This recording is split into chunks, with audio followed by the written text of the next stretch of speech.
more fire.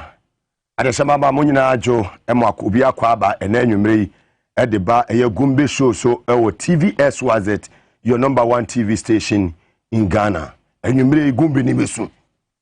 Gumbe no anwumre ebesu. Anwumre yisifo benya omo chefa. Omampanyi ote akonya so benya ne chefa. Sanso na Speaker of Parliament ono de ne ya abasobo. Ono so abasobo ebeko amano. Yi blocks won sem ebeba anwumre sanso ena trumutumo ho nsem so no eno so ebesu ene anwumre na ensema wodo a eboboba ene ni nyina no ebesentem ede agu eye Tvxyz so ede ama ene anwumre ene eye Tuesday the 26th of October 2021 in the year of our Lord. Me am be djumadi won chiame me de Mugabe Master obetimi afremi atankolega biga all the 16 regions in Ghana baby at heading TV station back up and yaso ewo Ghana ha e di kamfo ni nyina du momo de e de ato e Tvxyz san se ha ene sempa ni nyina no esi ubenya no se ne o hwehwe no ibetumire ni akire sie se ne edwumadie no esitie no. We are here to inform, to educate and to entertain. Said the journalism yen actors no ekire se ne yenye no sa pepepe ene yebekwa a yentra eye boundary no ti ene anwumre dwumadie no so ebeye de ene opanyi a mene ne besi nkonya na ya twetwe nkomo afa omai we ho aye Professor Joshua Alabi. Professor Joshua Alabi aye opanyi a ono ena nkane no wada aye UPSC aye Vice Chancellor Edema University of Professional Studies UPSC ono nana eda aye ano na opanyi as Vice Chancellor, former Vice Chancellor no we obi a amanyosemu no one day amanyuku odi akire eye NDC amanyuku na yebeka ya 2020 abato a course no His Excellency John Dramani Mahama epa no as the campaign manager na ene opanyi ya na dwim edo owo fie nyansa wo book nyansa wono enene ye ne ba betenase na ya twetwe nkomo enkomo twetwe na ebeye broad, it will cut across all sectors.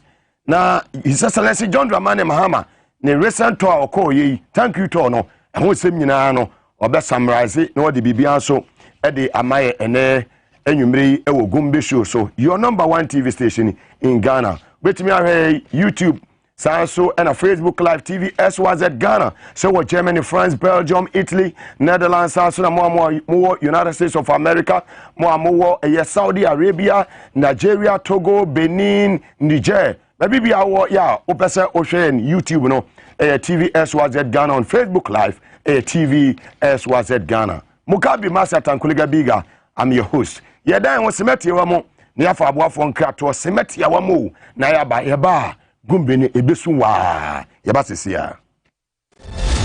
Moga ya pe Gumbio ya pe oja uko.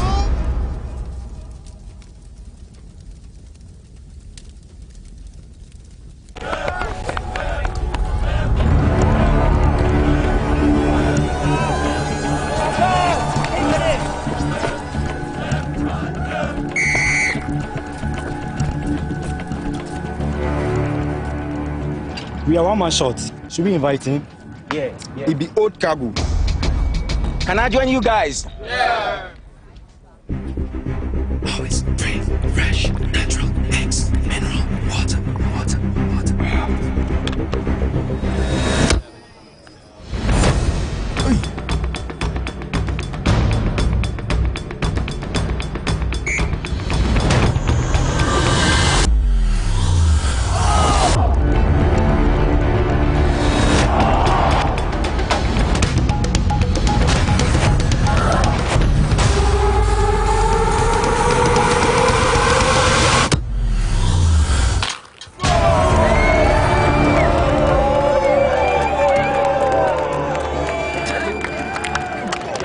You still got it. Always keep hydrated naturally. That's my secret.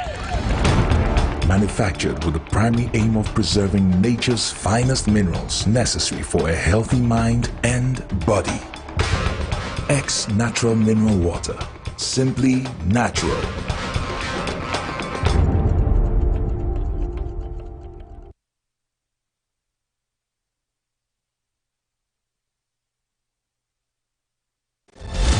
Moga ya pe Gumbio ya pe oja uko.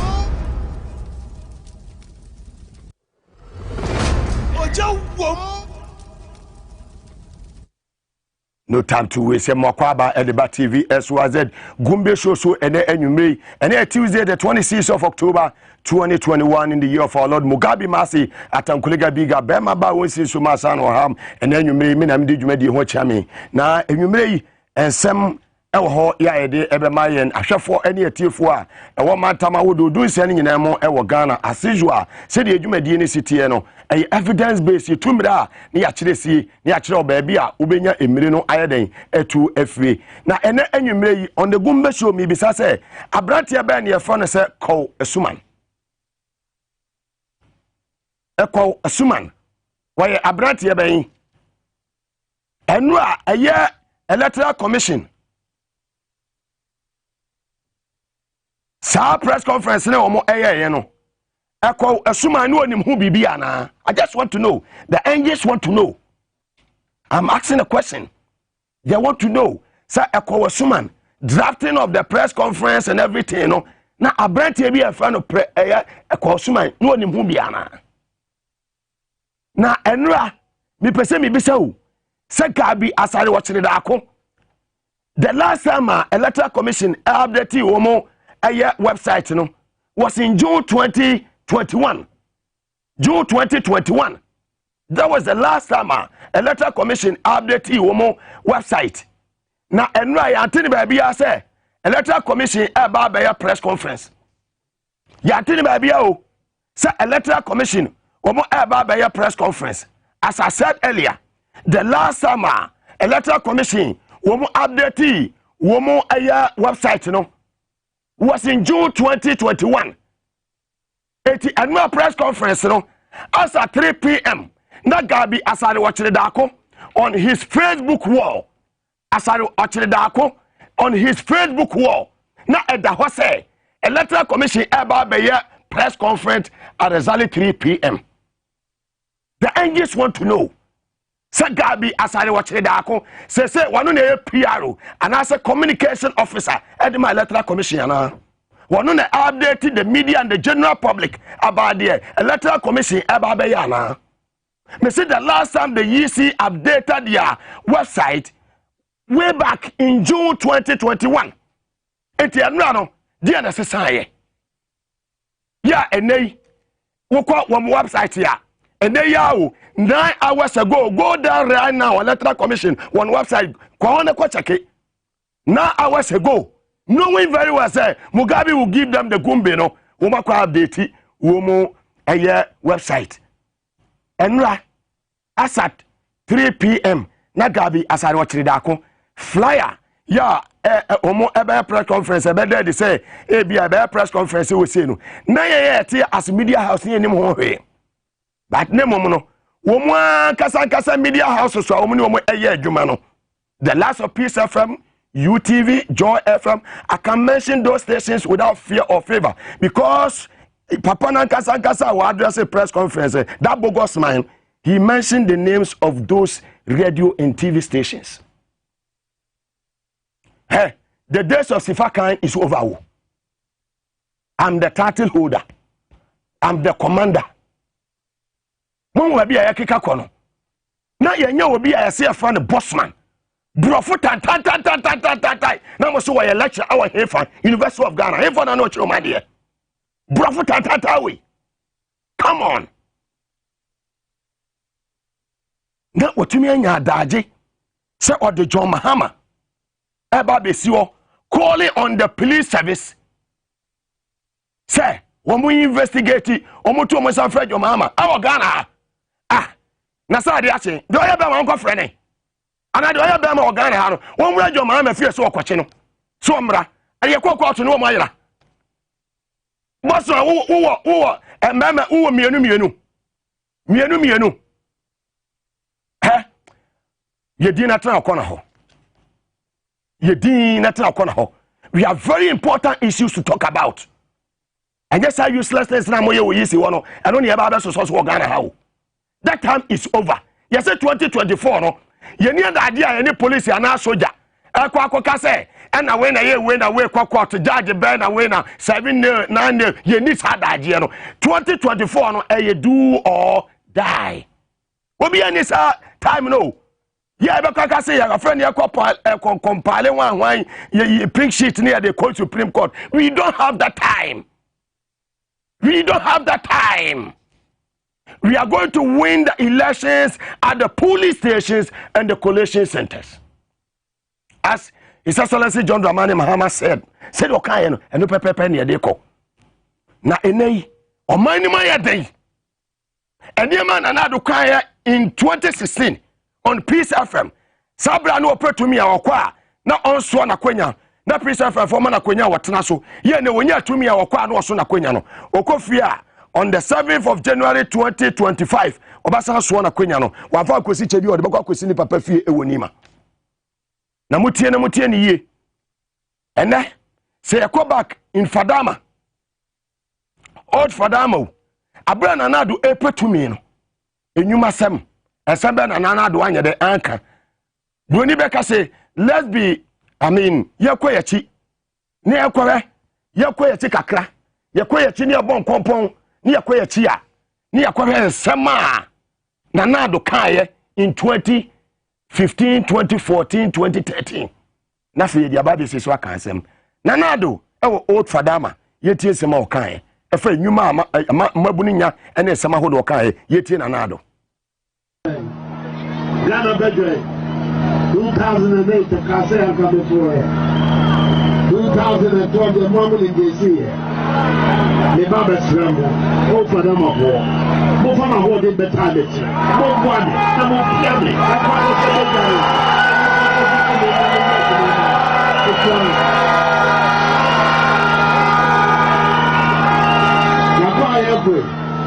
yeah, boss, yeah, crowd of Maya Husso. Yeah, what you have to can some my father, and Ghana for, oh, Ghana for the obey will be a Jerry, and so on will repeat. Yes, I can't be a neighbor. Then process and the power of Bobo Goro. The Mamba politics, no, the Baba Cassagana Politica, about the same good. Never did on the buy. Never buy, sir. You dear young son, I will think of that. Na popon bo ade e dia mamelo me babe bia Ghana tedie no na tedie no so akwa anim amakuma ani agoto ani sika abaye na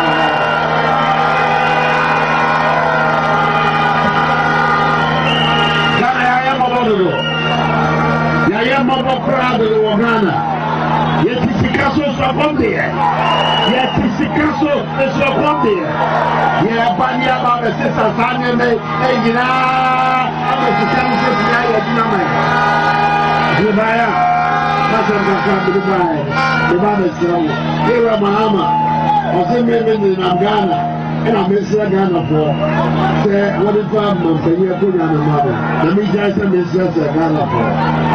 That's how we are in Tiasia. The meanings of Calabria, Mother to me, the woman, sir. Mother to me, the woman, sir. There's a mistake representing the rest of Mamu. Yes, sir, I'm about sir. And I said, I'm about sir. Nobody take the giant dancer. Let's hope for us, Ghana for, Ghana for.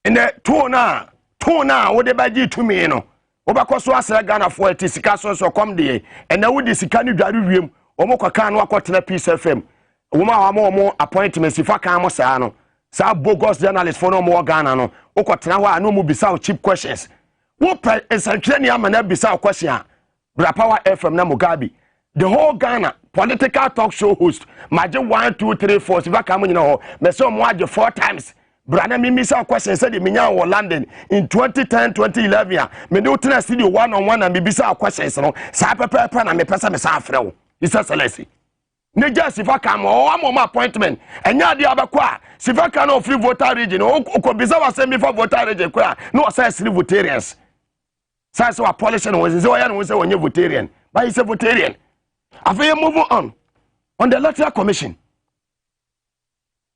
papa your friend say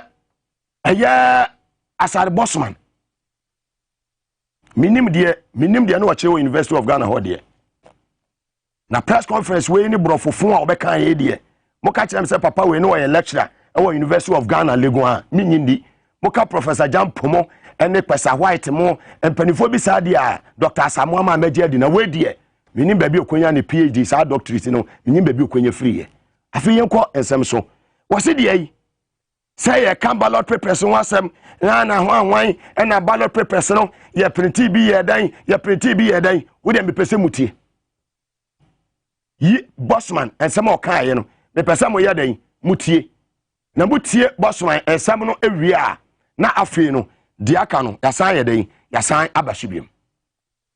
We are of the view that our silence on these false allegations could have dire consequences as it could undermine citizens' confidence in our dear country. The former president has said the EC printed 1 million ballot papers in favor of the president of the republic. This is untrue. This is a grave matter that undermines the credibility of our electoral process and should not be ignored. We call on him to provide evidence to support this claim. This is not a matter that should be ignored, and we call on the Ghana Police Service to investigate. The transparency of our process makes it totally impossible for this to happen. Ne seven ya papa ye ni time a ye be waste e won seven ho ne mom no so hwe we no ye tumira ne ya kirese ye de asedaba ma ye nuanom eye Joy eye FM4 ne Joy TV sa se o madaruma ene me yesa kan sa eye video yi ne mom no o kan bibi for atom printed eye ballot papers won sem na ensema no o kan nyina no evidence ne na me be show e de amagana fo nyina ye de hu ye twa ma jo mahama mo ye jo mahama evidence based ye show evidence wo press conference na we anwumere me tutu tokuro no me sa press conference ni nyina e na anwumere de soma wo gabi mo de tu o mo Facebook wo soma wo sa be ye no anwumere me se ni nyina e de ama wo ye ballot papers ni bia ye hu ye dump in the bush ye obi anko mo ye life amanfo aprenti ababetu ogu ase omatintimu na nado wa hwe pepesi ni nyina ya nanado ni nyina nanado no matintintintim yankopon ama omo kwanti omantimi anko amfa anko akoguma anwia yen wa hwe pepesi we nyina ya de yatintim ama nanado hwe book ba akumu ya ni nyina ya tintim nanado ni nyina book ba akohwe sibia omosi yatintim ni nyina yatintim ama nanado wa mohwe Bibre ni nyina eguwemu no maba betu ogu Electoral Commission stamp nyina wo ekire nyina matuo modiaba akopa amamo kwan ni nyina yatintim ama nanado wa wohwe ni omu ye ntieye amafa so de awie NDCC eye wa ni nyina hwebuku bebrebe akopon ana achemo akopon na achim hwe ne gugu hanu bebre fine mutiri yasa Supreme Court ne save mu nka munya ano emeka sanfu wen kire Ghana fo buafu mamu de esi ogini ene male ene eye Sudan no abufu o manum but ye better TV ni radio so a ye kamo ye supporters ne the youth ne down said yes we gini ni amama hodo so yempa bi e wo Ghana ha evidence na mi go so eyi kire eye Dr. Asade Bosman NJ Mensa moti TV ho amohwe ne live say me and me say adwuma wi afei MPP ni ya che no abra no okura ballot papers ni bia na no so ya tomprete e de ama eye MPP na nado ene ne kofo no ye kwawe eno so live evidence based ya handcuff egunesa. The one of the go for the one of the Saudi. Don't need them to get so put that room. Officer, also a person witness no. I'm on question. I never call one more officer. One can you make 1 5. Boss, my make 1. Yeah, more than 2 3 5 6. Also, one going to come. And then what? No. I don't know to come out. Everyone is here, you know. If you stamp, no, you have to. And then they you know. What are you doing? If you are going to you. You will be going to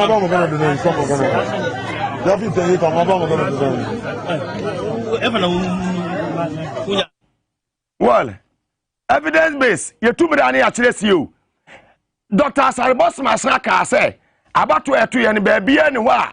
A soldier for a force will be a momo and declare results. A soldier for and play will be a wabatwa, ye two yenum, bibia, kwaso, kama, BBSC. Medio quarter chairman staff. Young soldier for any post for say uniform. Yeah, soldier for no.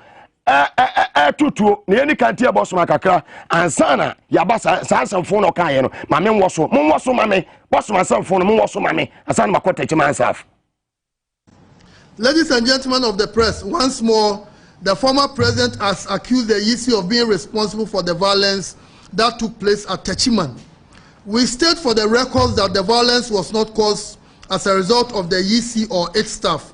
More importantly, the EC is not responsible for security as the former president sought to portray. Nowhere in our laws or in the constitution, security one of the functions of the EC.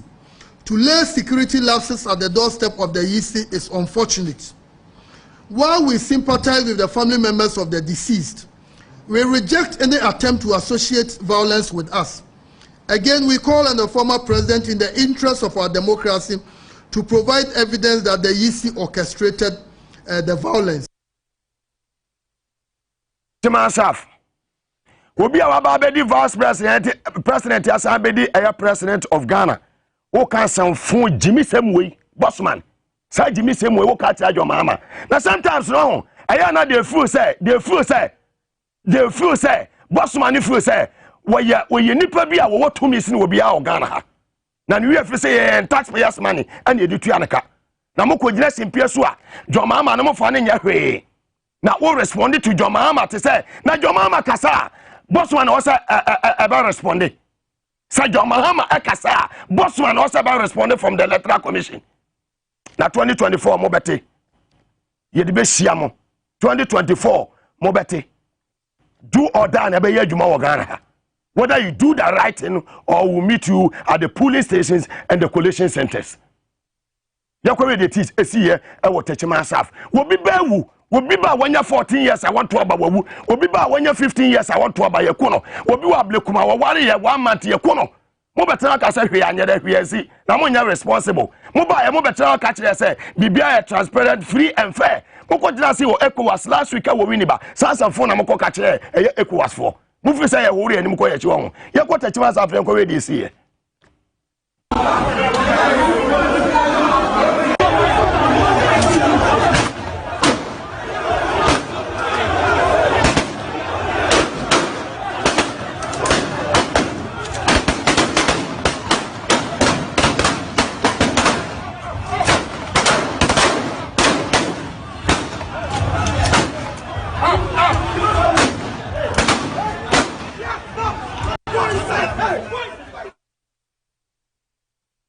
Yaka ku benechewe. Who assigned them? Till now. Why not assign you? Look at the numbers. A soldier funny post if we AK-47 Omo two directly who assigned them and they killed about 3 people over there. I'm moving to 2024 no. You better din your mama better din no masaba be kunipa. Ebi si da wo. Ebi ensi biem. Iti boss wa ye catch now. Ebi ensi biem. Yes, it do have your mama when you had the idea. And I'm more calling on the former president to show evidence. Evidence what I see and share court and a manco. You prevent him. Some mama and the munya hundi. But 2024 will be anyone about the idea. Walk court. And now police station. Walk will be yeah, we need license now the police stations and the collation centers, period. To do or done in a family yamodia and the appear better gumosopa. And today, what can you win him the walker? You see on accountability. Someone on accountability. I know they are more massam. Nadana, Auditor General's report. Adana, what happened? Auditor General report about Adana Momo Hodienim. Mamodia Montrain. Hey, crime in the expiring date. Sasoja phone post phone moko to 2 and what touch man said the videos are there. And we are going to deal with them. We are going to deal with them. Say, boss man say, we are credible. Nipo 63 omudi wo register so. MC ya mu yi no recently last week e wo Cape Coast nipa 63 no ye to wie ni manya 77 that elections when the supervisor here the electoral commission the Mensa Bushman any hwan mo na mo supervisor here nipa 63 edi na register num just ended a year MMDCCO confirmation yakwaso Cape Coast na ogwa no what ho in front of him and you may see your life will be our witness here nipa 63 din na register ye 2 year na akoya 77 na so confirm nipa no e bi be 2024 e ye do or die esi overvoting e won nipa 63 ni akoya 77 ni atimi confirm nipa no say yes wadi nkunim ni ye agi atom e wo Ghana ha no way ya boa ye ho yanko enyumasem accountability. No, I don't want to waste my time on that man. One no MPP test con wine our University of Ghana Holy Gwan where can't be member of MPP and another. And you know never can say NDC a threat to our democracy. And such a person is deputy whatever in charge of one administration at the Electoral Commission. This country is sick. Here. Oh my Ghana yare. See to me you will be aware former test con a year one e will live on. So may Electoral Commission abedi chira. Ni yewu. Okasa te se Syria kola. Okasa papa no okasa te se Syria kola. Ya watene fia te se MPP Syria kola se na omuti fia se omu so omu kasa of radio subim. Sa se entu omu ka no. Sa pepepe na boss man kasa.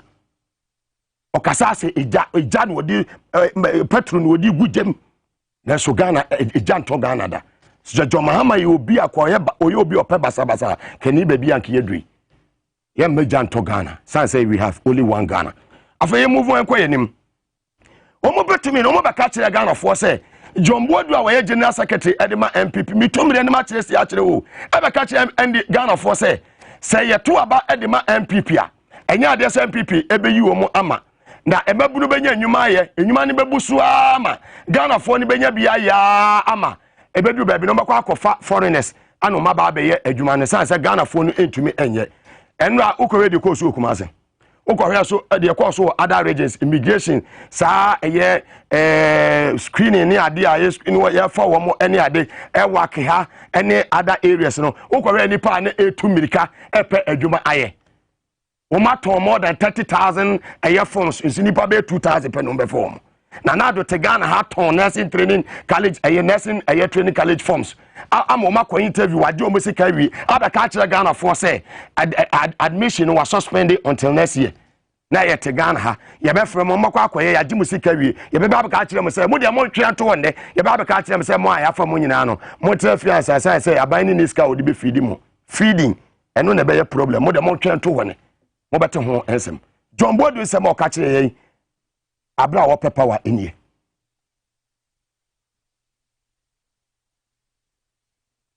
party programs are ye die gu ho no ebedu baabi no ye be kra nkofo afiama no ne no ma be ye adwuma wo Ghana ye nim say mo na mo bu aye na ye adwuma no there is no way MPP aban ye betena ho na ye ni ato nchen efi say ye nim say ye be san ba mo hobio fantastic somebody dey John Bodu kan no afa ye fa ye ni enchire eye Accra ewak nipa dodo ana ato santene epe adwuma ewo eye immigration mu ye yakọ ewak me de obakọ Kumase na me de wakọ other regions na akọ de ekoso ha yakọ ne yakọ de ekoso mo fansesa so mame na Ghana fo nyina ehu hwe nipa dodo abocheku a epe adwuma ye den aye na nado ewo eye fada ma sembe no ka kire mo ensembe na John Bodu e ka kire me we eye ewak mo san enfa me ko eye Kumase mo fa me ko Kumase ne yakọ we Kumase so America na timamofo look at that atuntimamofo in Ashanti region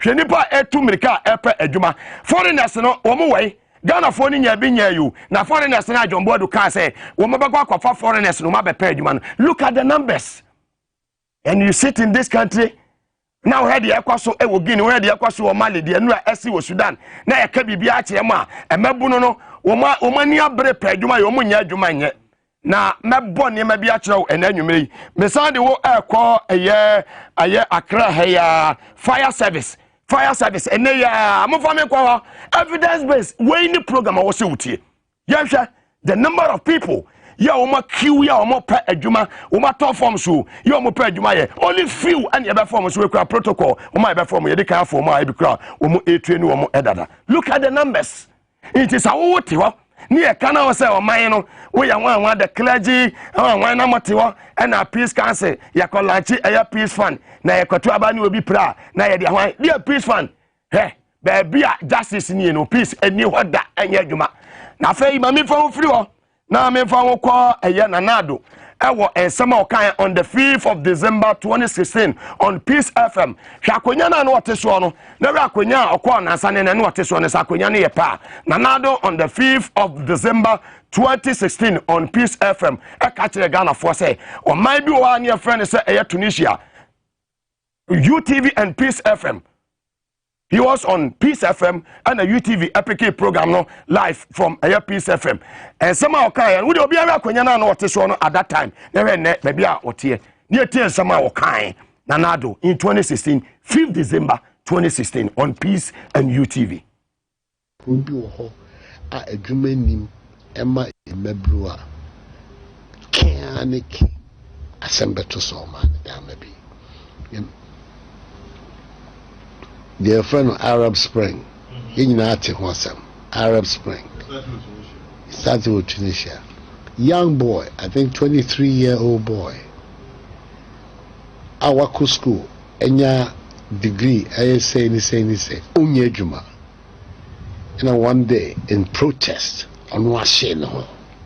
Can you imagine the level of desperation involved in Nipa?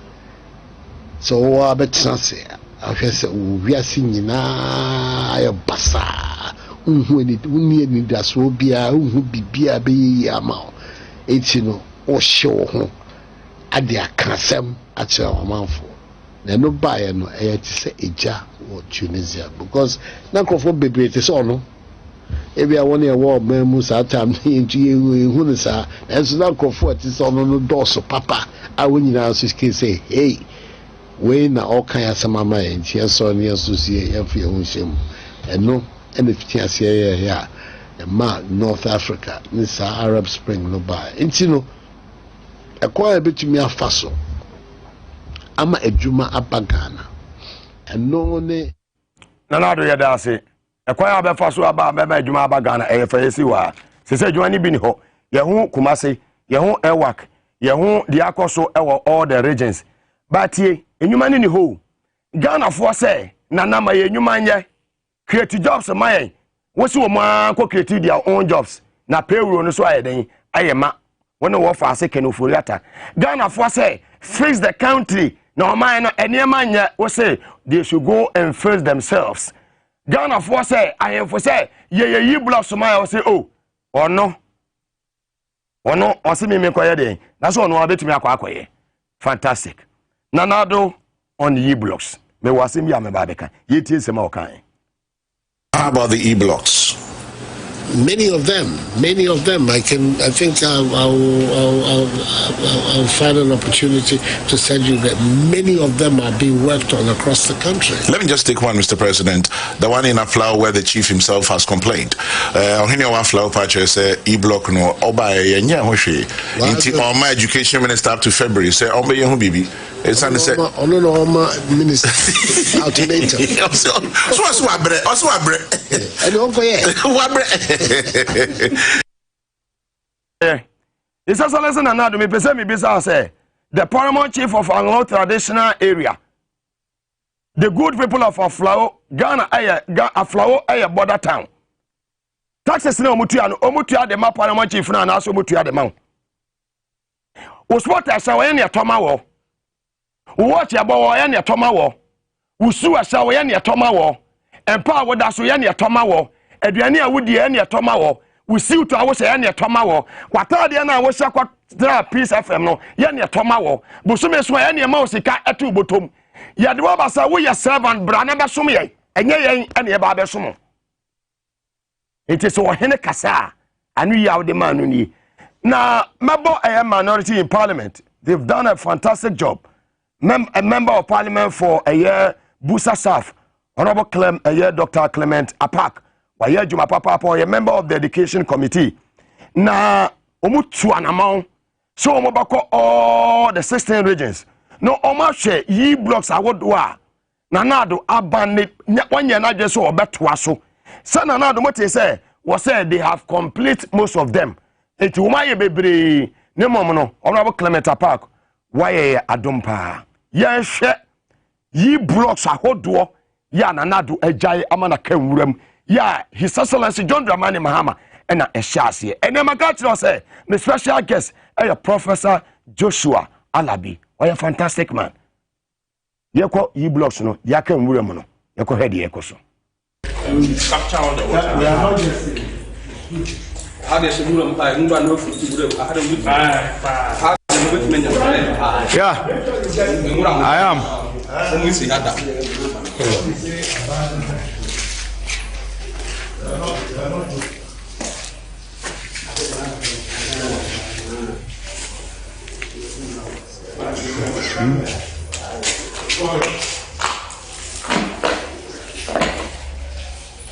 Oh, I'm here. The whole of this plant. This thing is transparent.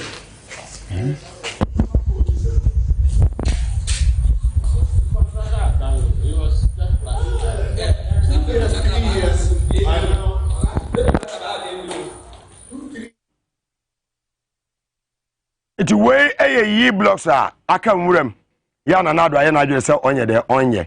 You bet me, I call the Wako Baby or Boise Manfo in Ashanti region. Baby, ya Amasamai, Ganwasi, ya Bakushi, we must see you see, we must see a baby, you see, be a normal Manfo in the greater Accra region, and that's so issue we are more, our Gan West. 80 Ghana for Masumon. Womana you woman, your my bacope and the Ghana.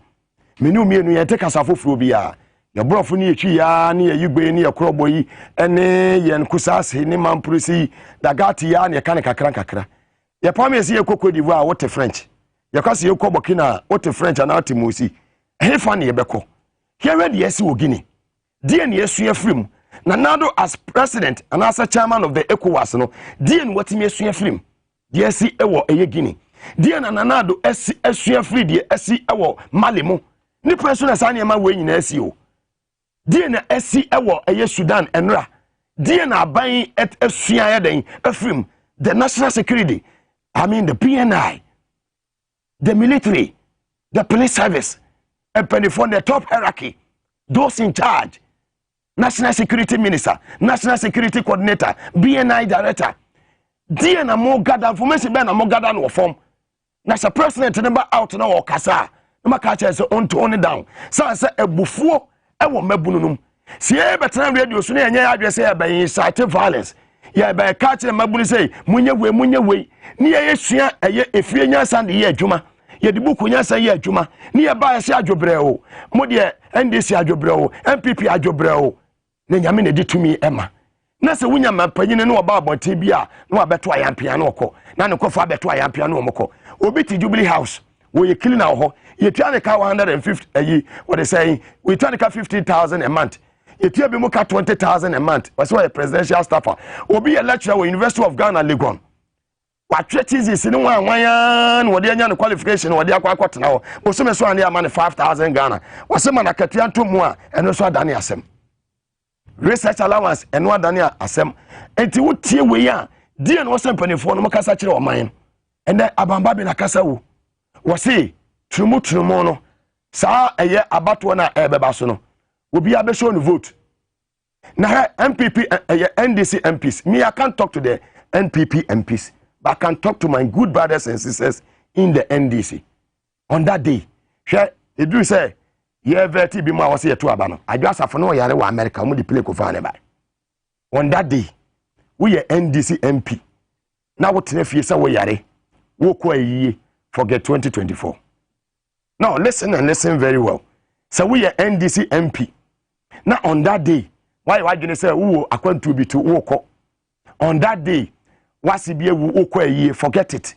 On that day, wo yare wo yamutu ye de drip besi wo so ye de besi hwichem na de waba ho no aba beto aba ne hu ba bia wo gina na musuo nka de wo so wo ye NDC MP on that day no onye na adwene se onko parliament the moment ya wan kona na ehunu se waji bibi ye de ye tie se sika de omudi bia begu system no na enne no menye documents bia e free Geneva eye Switzerland and aba sa documents no I will share that documents with few MPs ewo emirase beje ho na already no forward it sa documents no Amasam George Professor Joshua Labi obejane de na de wo documents no questions ya wo you draft we no address to the President of the Republic of Ghana ya wo bisa the questions efa sa bill ye be pass na wo komu a e deep hu pa na na mi bisa o sense atwefo ben ya ma mo letters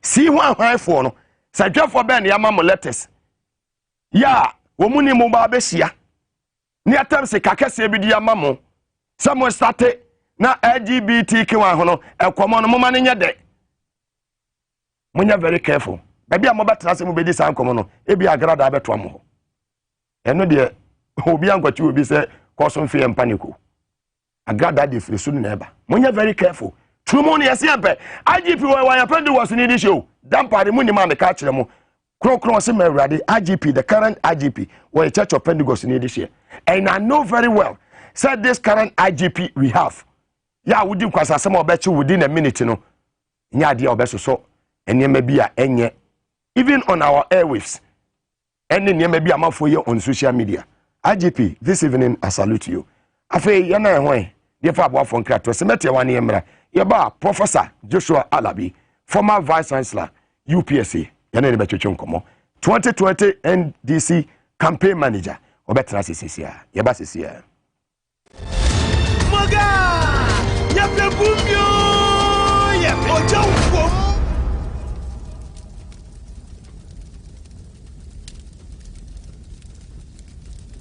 Victory, edu papenie. Victory, edu papenie. Victory.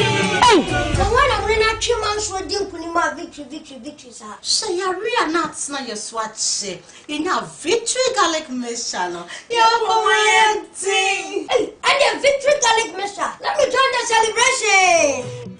Victory, edu papenie. Victory. Menu. Number gentlemen ndi me mo afrosa ne ye menya victory garlic no ena me ho atome kane no me nante kakra na makoma bo me periperi na mabre na me ni so nyine bri me na sisia no menya victory garlic mixture no bibia ye kama and then let's celebrate da onya fie dum you know appeal for any oba or man for intimi mfasa edro ibi victory FDA agi edwadie enkrato yi atom.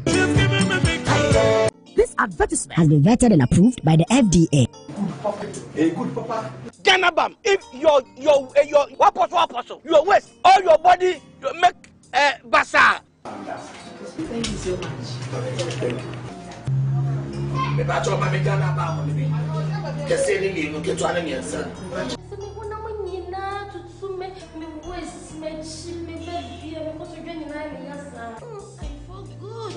Wow, What the hell then? Ganabam! To wait till from doctor no. Where you there? What must I do? 20 cedis. This is Tiabako. Ganabam! Yanto to her. I first at Tiabako. I first to be 20 cedis. Hey! We need doctor. Nemo, say we Ganabam come. Say I'm too. So I if you make a Ghana, you can resist.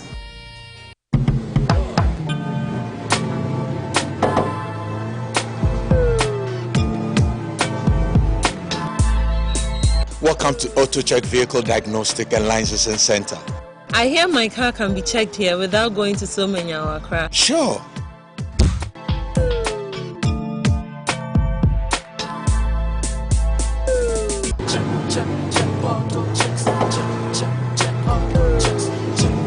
Emission check.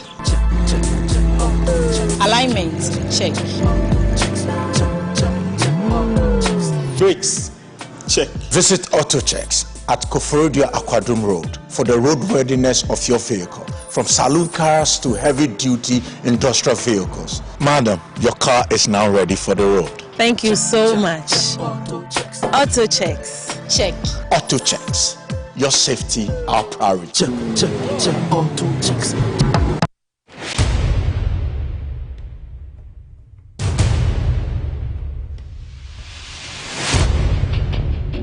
The average human body mass should have at least 60% water for optimal performance in any physical or mental exercise. We can help you maintain it naturally.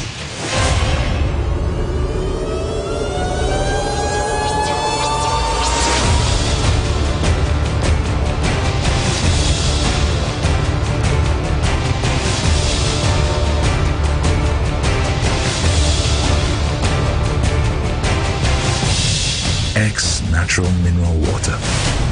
Simply natural.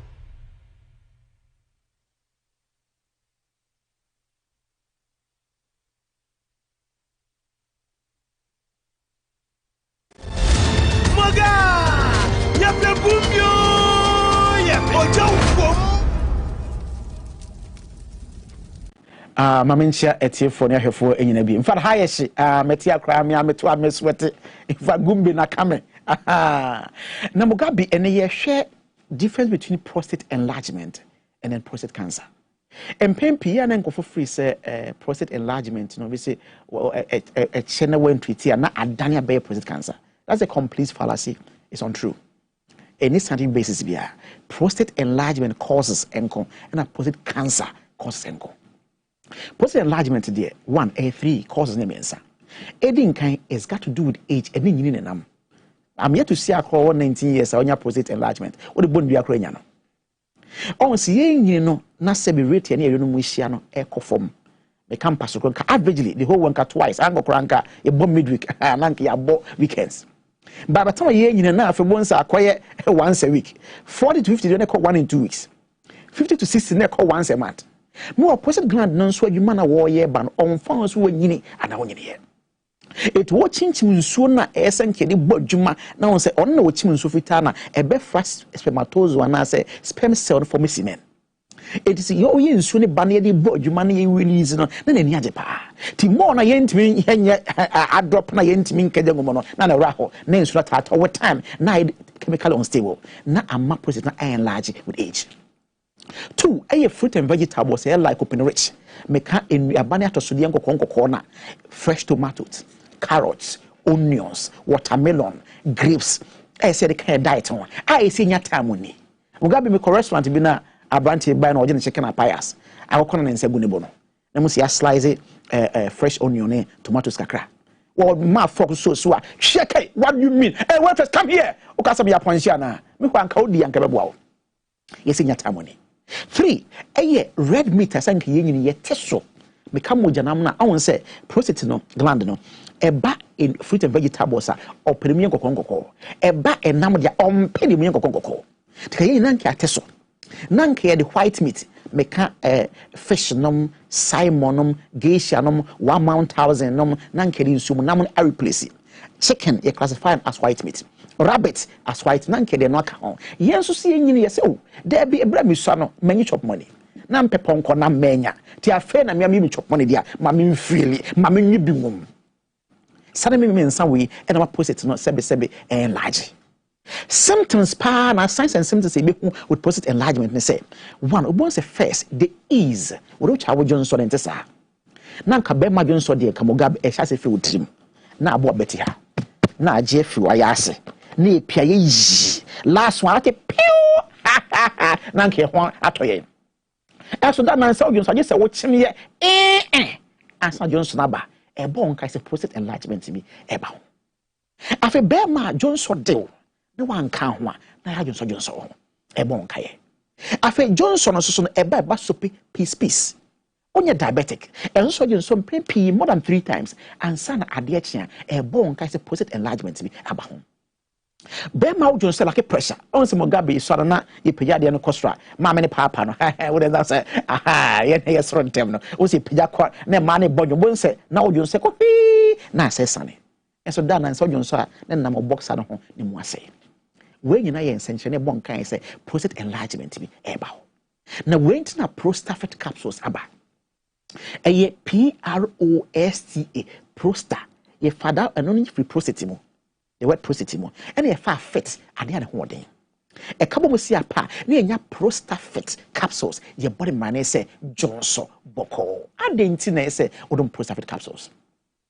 Prostatic contain nyama miensa. One, eye alkaloids ahodo a broni say eye bioactive compounds eye anti-inflammatory as in the property. As Chane saying, o prostate na ye kese ache de senkeye no ewuhuro no e twi nsuo ni akotem na free mo na push it back to normal size e de amawo. Autodilator one of the saponins a prostatic capsules mo. Dia na ye. Droben na akesi no so bonkwa so nifa e bie ama pipe on esame. Also prostate na enlarge na outside na stretch na inside na stretch na akoye sebe rendo nat no to could mfimfin. Nti e stretch here inside na stretch na e ka droben na Johnson from e kemia no it na Johnson wo chim no. Sa how no revert na se feel say apa Johnson be boboko ama ho ato. Dia na prostatic capsules bit my yede ama wo. Prostatic capsules contain saponins ahodo ene lycopene ahodo a eno nso so ye anti-inflammatory in property eno nso no lycopene a ye ka ho asema nso no antioxidant kasi bi antioxidant as chene say fa ne say u residue ha na yesi Mugabe enye Mugabe apam mane nko obo ho ban asoja fo mo bo man ho ban on sa na antioxidant na etie to untaka prostatic capsules when you're 35 years ekwa entwema cancer beto nko be family wapabinya bi ansa na wo free mu. One prostatic na watch in 6 weeks. I feel be no say use prostatic capsules every year be use 6 weeks. Now all buy for the entire year. Now you should say prostate no how be a prostatic capsules your body man say Johnson Boko. Your telephone numbers any question be you push home na fi in komo. MTN no 0245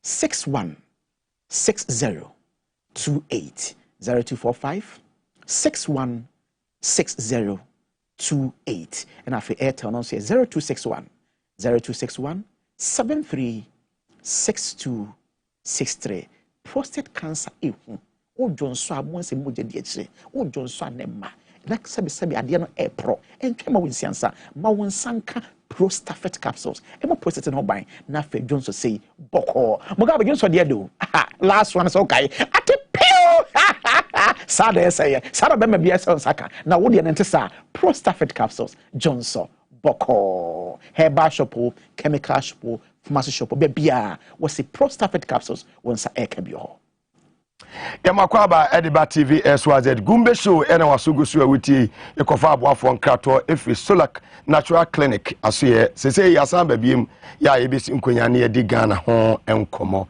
ene senim di kadi tudwa no my special guest eye onimonyamfo Professor Joshua Alabi endinga enyimre Yamakwaba Ediba Gumbe show so na pomte sen nyamendo bibia bako bibia huye bibia huye muso michia mu viewers nyina fantastic michia 2020 campaign manager for NDC 2020 ejuma de boy na electoral commission say ya win. Thank you and I hear him say win here na mko court ye court you see 707070 munya 70 munya say 70 to say man county po edoso bibia be ko bia 70 and our president so called parliament no address no also repeat here 70. Thank you my say mo be ye modwuma yie of course yes no call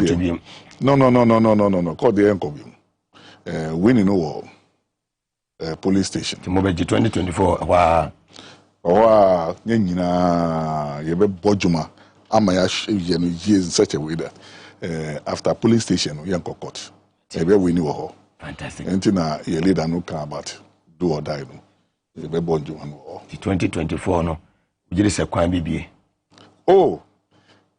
NDC forming the next government 2025 yeah You're forming the next government. Say, omu niamumu kanu. Say breaking. No. Don't listen to them. Well, and electoral commission. Omo deputy director, Dr. Asare Bosman. Or addressing media. No, obi antehwe better and say omo only Gabi ochre dako. And they pushed here on his Facebook wall. Say he's in a press conference at 3. Ubi a here TSN Central for ya and free ubi a in Bibia. If you want sense Central for Shemono, Ekosua or Mastate Ekasa. Utin summer a year as a bossman, Eddie Tuja, a press conference last year. Or can say Bibri, minimum over responded to most of the issues. So I can say, Pussy for invited your Mahama and some provided evidence and some boss Makai. Say now, Fano as campaign manager Edema John Mahama in 2020. The good thing say, maybe I know you say what take it with time. I dismissing in your into it's also very good. Say what be Simon Amisumi, Mami. What do you call your opinion? As a boss man, no, time you vice chancellor no, part-time lecturer. University of Professional Studies. Bajo Debbie. Tama na we vice chancellor. Our University of Professional Studies. No, a part-time so. Now we under you. And na my name no. And my very surprised positions to me change nipa. Mama story be na yantuaso. Ho be here. Some time ago na me a minister. Rollins time. Minister of Great Accra Regional Minister. Na me a MP so. And you call election 2000 election, but time I'm here minister no Christmas be do what? Oh, minya hampers be bri say most of times conforma top preserve hampers. A lot of hampers no not insane in the nation. Me so insane me anti be bri me friends. No mobile no for hampers no. Oh. 2000 election, 7 December, will be winning. Normally, handpress no about from 10th December for Christmas.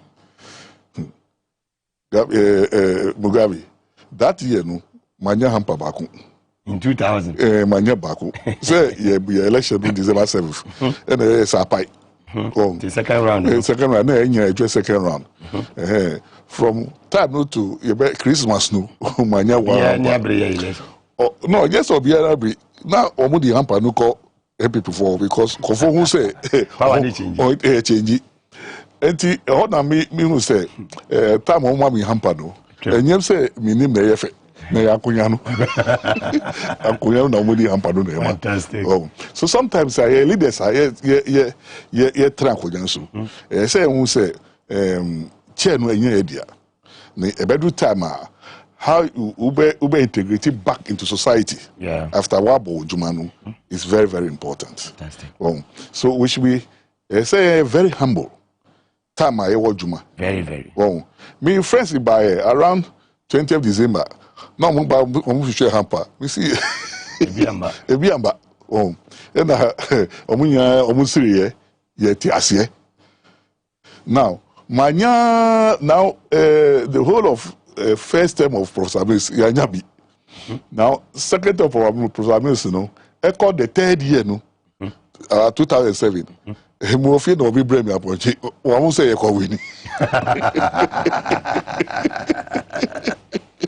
So you see, we shouldn't deceive ourselves. No, the chair is for the people. Yeah. Political power. It's not the hand. Yes, it was expiring date. Yes. So, try no, the way sometimes representing who are Okasanu, I think say only thinking about it. Yeah, so, only thinking about it. So that obetini I integrating who. Even sometimes, Kofu awu ye Sajuma Manu awu do so mu pewasemu. Who face it this way. They don't even want to see you again. Because they work on more person when you're more no. Why are we? Then you'll be left alone. Oh yeah. So we should be very, very careful. The way I can. So see, you're investigating. But on your opportunity at the court. They got the opportunity at the court. say bra na yen bisa wasem wo se ho de wumba na say yeah mama akasa no nti police investigate. Now let's put it this way. Police go investigate. Now say ebia di kokota. Mama kwa na beko. Say usumba. And yes sir. So what we should have done some time ago, no, you are bringing it back. You know, and I think the evidence it is enough. It is enough. We are enough. Ballot papers, enough. So let's be very humble when we occupy public position. It's very important. Fantastic. Live on Tvxyz at your number one station and your number one show Gumbe show and Wasugusua with and opinion in the Professor Joshua Alabi. 2020 campaign manager Edema His Excellency John Dramani Mahama, the umbrella fraternity. Yeah, share a year His Excellency John Dramani Mahama ne to. Ubibeka say His Excellency John Dramani Mahama winning gunim. Adenti ena order Ghana for ase oko thank you to. Okay, even when say ubi eba beda wase no na ewe ade a wanya free ho ansa na oba beda wase but abai ye ne nkunim. And so, more sika pro yeah more Ghana for ase and more connoisseur. What are some of the responses from the public? We are very important. Say dasi me you and I'm actually so young crazy. Say understand me. Thank you. Now, free time of registration time. Your strongholds. You the soldier for call. I could suppress you. You could suppress you so that omuntu win chance on register. Omuntu trasa and obimu register. Why share even what we saw at Banda? I said to Kita say on call, no call fight it, and sana the efforts around that place no. Yeah, mamo, some of them register. Now, omo register no. It's not that anybody was going to pay them. But they were resting, say, multi-party democracy in this country. That's the essence of what they were doing. Okay. Now, yes, we call around, say, campaign. You call no, you call home, as of for, you meet you, bompa my. You call home traditional rulers, almost bompa my, poor libation. You home the party faithfuls, then the public. Now, in the first place, throughout the campaign, Bibia happened to it. You train sometimes 200 kilometers per hour. Convoy nothing happened to us. It's because of the Mpaboa Omuye mine. And you say as of any imam for it has nothing to do whether why we need and now why losing. You say info yen ko say oh ye buy bompa my ya kwaba ye damwasi enti all this people we call. Now apart from all that no nipa sorry anapa bon eno ko ye ni lie so be vote ama NDC and na lift ye from 4.something million to 6.something million. We increase over 2 million. Yes. Say enko. For waking up in the morning, queue with all the intimidation on the Moko vote here. And you increase your figures. No. Now, apart from that, no, voting my and from the results of the Electoral Commission, no, you 137. From 106 to 137, it is a good jump. Yeah. And I have brown down from 169. To want it. And I can those twisting of arms in the parliamentary majority. Yes, say. And then you speaker. Speaker. Yes, say. And even in the Bible, well, it was say Obiya Bibimawa. I say we had Undanasi. And you could say you could die. Yet that almost one voter mayenu. You don't want it because a dear almost one is part of Yenya Juma to develop our multi-party democracy. And then you say, next time you bar, don't make that mistake again. And he said, "I know here, yeah, kwaba, yeah, fine." Mostate asidanum na near who say His Excellency John Dramani Mahamo will be or Casaboko. We do baby no say much in Gigi and Kakra, yeti do or die, do or die, do or die. Maybe so catch hand over to who? Yeah, hand over the amount break the 8. Namosumodi do or die. Science seminar Namo can I mean do or die no. Dear Namo person much and seminar moka saying amount for a see reacting towards a year do or die a year statement. Now, first, we am Bibi Kakra. Me a football fan.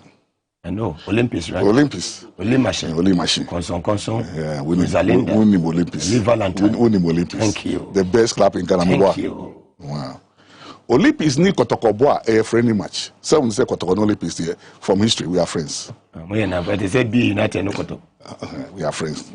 So your friend. That's a number for here for. We friendly match. Olympics ni Kotoko. No. Olympics ni has a do or die. So Olympics ni has. Yeah. Do or die. It is a Kotoko ni has. Na ni pan. No. Enye no mimbiba. Olympics. Any has a do or die. And Olympics ni Kotoko. Olympics ni Kotoko a friendly. Olympics ni has a do or die.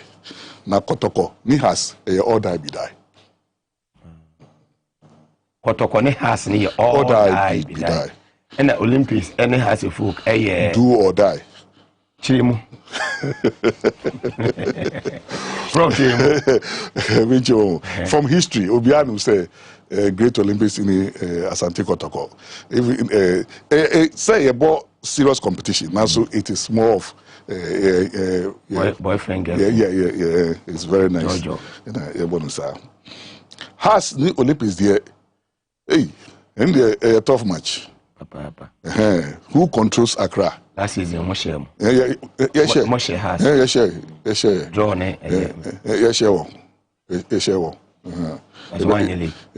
Oh, league there. That's more important to Olympics. Yes. And there here. The Akano there you can talk about it later.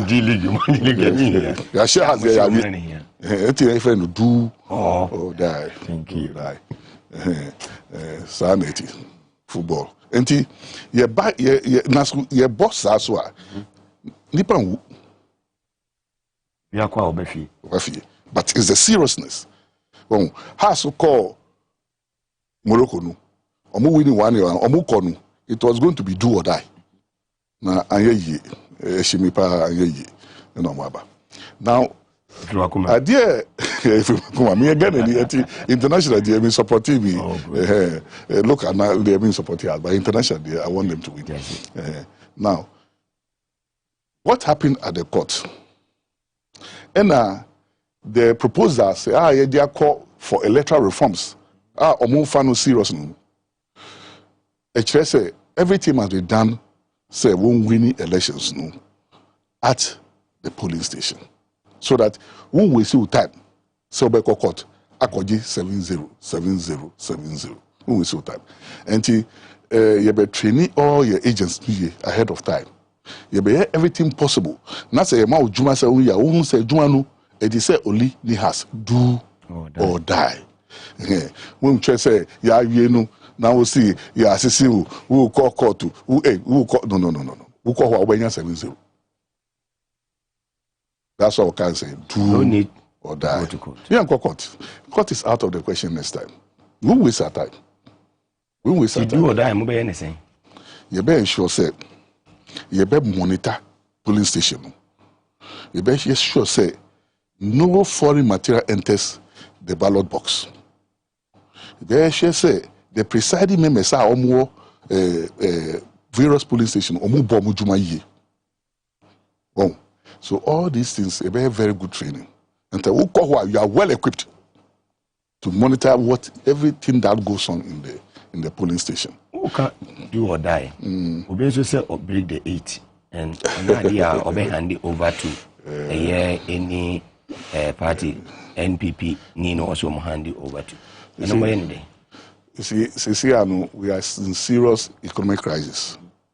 I say abandon on focus na on fixing the problem. But all what they are thinking of is break the 8. The agenda for these 4 years I'm running Ghana is break the 8. Who meet MPP ni now we be say how things going break the 8. Who say economy here break the 8. So you see, when your mind, and our mind is just focus on how to find ways and means to get the seat back, then you throw the people. You have no this in time for the people. That is what is happening to the economy now. Now, with what they are doing, you are going to break the 8 of what? Is it the breaking the 8 of corruption or what? I don't know. But meaning say, come 2024, NDC is winning, and 2025, we are forming the next government. Well, can we be in 2020? Say, you the BBA to Tunaquem, a fee, a Betty, say, election 2 years, you will say this, you could multi more figures about wanting some of Somodia, Macoleti, any more IT department. Say no muju mercy call o ma amudu mo call strong room e beti an say akomo muti am o mo so mo confejo mama o mo ba na je mention adwane akose be bia ko declare results sane mani nyina mo hwe bibi afrim going forward no mo toto ne meyi say de be ya sane mani e bin sense biem in 2024. Yes, na ga see e be winning 2020. Before can be say all things being equal. And to say bibia kosena ya nya ya say nkono na be winning. Na bibia nkosa. And what the idea ankosa no and na ye ko work on. Na you say bibia to ye. Na to year na 2024 the area. That's all what we are talking about. Ye on that say election saneko. Utraway. Who trust Obia around you? Yeah. And the truster Udima Obino say, or the Bibi share in some one share ya how because who trust him? Sanity. Na say, or ye Bibi na say, one trust in Ubema, or Mauswa, one share ya wonu. That's what life is about. Then so be see the fracture Obeku, na say wound nim, Obetemaya easily, Iboa. So be cool. Now say wouldn't him says I the panu person cool. Obetimanya easily. Miwa. Now say wouldn't him a very difficult say obenya. Miwa. Now say wouldn't him. No so him say wouldn't him obesru. There are 3 stages some man. Say the moka say minyawa me ya no madam ho so. Nti obia e monitor ni ko obia. Yes. Obia ko no. First wouldn't him and it is very easy for him to get you. The best way to defend. Second to wouldn't him. Now on him say wouldn't him. But then Obano, we name strategy. I was yes. Whatever.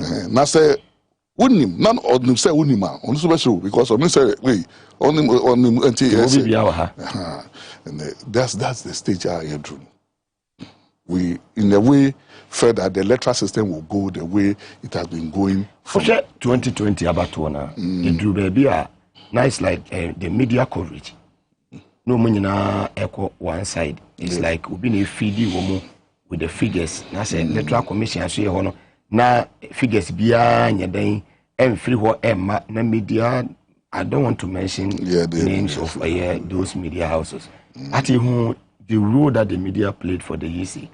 Any Jane Mensah say declare results no ewa press conference ebeko so ewa they are shifted edeko unknown location.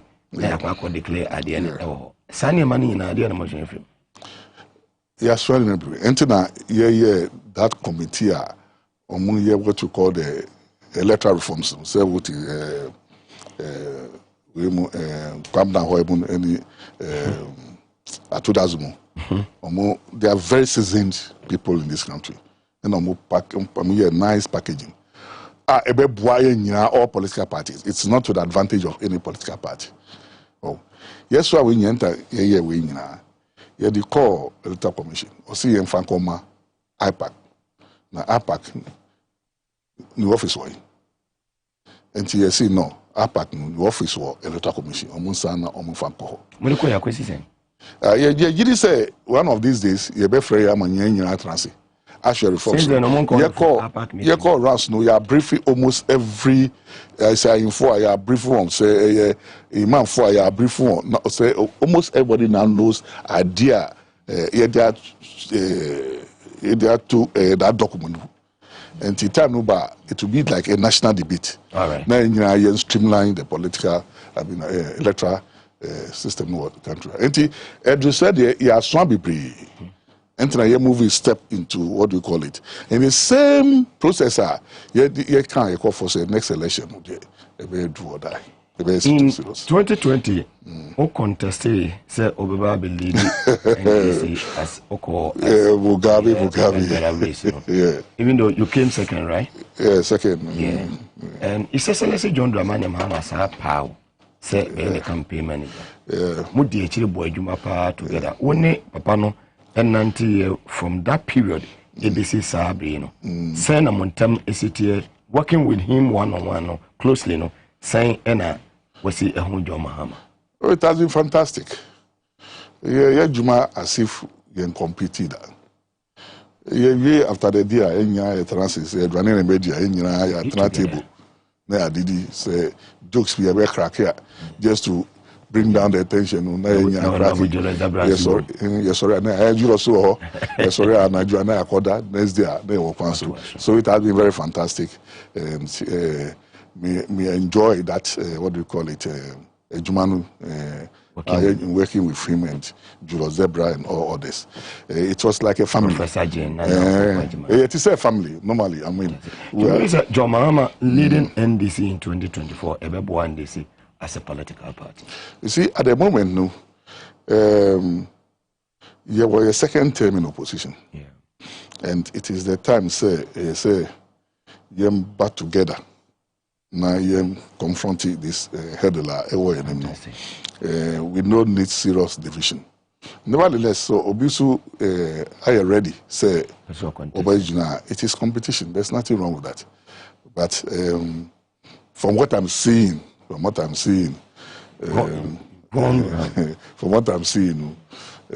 semi-war, that mandate or semi-war, that what do you call it? Power or whatever it is. Like I'll advise people. I'll advise people as to how we should go by it. But one thing with ambition, so be with ambition. It is always difficult, say, to stop his ambition. But maybe after some discussions, it might not be necessary. So but competition is healthy. Mikobi. You did very well. Fantastic. Live on TVS was at your number one TV show. Gumbe and Wasugusu Awuti and Enyume, your Professor Joshua Alabi, 2020 campaign manager Dema NDC Amanyu Konya and HH and Common. You move on here. Oshe monam ya mo thank you to ono. Na mo ka ekasafa abandoned projects so far no minority for so ekasafa ho any ade o hwe enyuma hodo a His Excellency John Dramani Mahama estate ya nanado and so entumi anye ho hwe na sen na ho saa enema nyina we call runner you call runner me who pain the chiefs and the people who pains were on face. Why? Because say we a chief. One of Ujuma we say who lobby for projects for your community.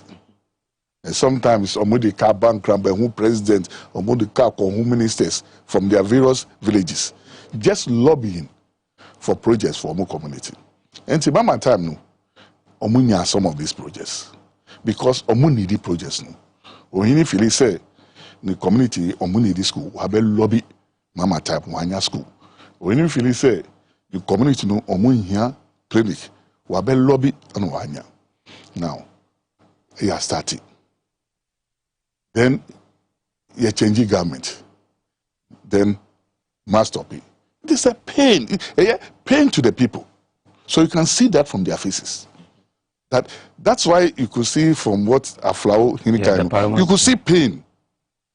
Omo needy. Wabe lobby ye. He spoke very well. Ya started and omo needy until from that pain nicely no and now complaining. 96% complete. Yes. So you go around and it is a factor. And omo losing a lot of seats in parliament. It is a factor. On 1 year the way, on 1 year the way omo shushenu. And the arm twisting came. Figure no more president. It's a factor because the essence, the work of a chief is to help his people. Now, now your project not is something complete. You see, it's pain. And one thing I say, projects are mama saying, and you know, in taxes are. And you know, say, who continue. Say then you are dealing with him. No, and you say, what tax? Mean the Abbey, Obi the Abbey, and a projects no. And it's the country ne suffer, and yet Mama ne suffer. Mama will talk about it because not because Onu no say, but because he knows how hard people fought to come to him to lobby for these projects. Or Mwanya, then it is not being used. Fantastic. Osha, Paramount Chief of Anglo Traditional Area. Anglo? Anglo. Nesama Obisa Okaye. Anglo Kita area. Aflausi Anglo. Yeah. Okay. Before that's K2 South. Yes. Now, Oja and Sama no editor a minority for Moko on education committee for led by Honorable Clement Park. Yeah. We are some of the two in response or the my. Ne president response on also the mao na ne kwem. You see, sometimes my wife now wrote a book in leadership 2 years ago. No start here. You have to is a professor, right? Wrote a book in leadership 2 years ago. No start here. Over years is here. And I'll be some question about a person your book no very practical. You know, and I'm saying so my lead in several areas, and yet school and to beside me some practical questions. And one of the answers me man will say, a leader no, sometimes you have to be a fool. You have to be a fool. Jimmy Fool. Yeah. Thank you. A leader. One penny, she argued with me. Your wife? Yeah. No. So she didn't put that aspect of book. After book now called reviewers. Ababak already biom. And na okay say me can be bisa. That was somewhere last week. And no bisa me biom. And I'm repeating here. This time we'll see. She agrees with me. That sometimes you have to be a fool to lead.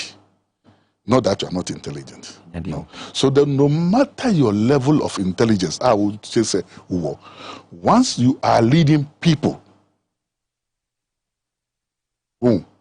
sometimes you should know how you package yourself. Fantastic. I think that the packaging from the president, it was not the best. Okay. It was not the best. Fantastic. Fantastic.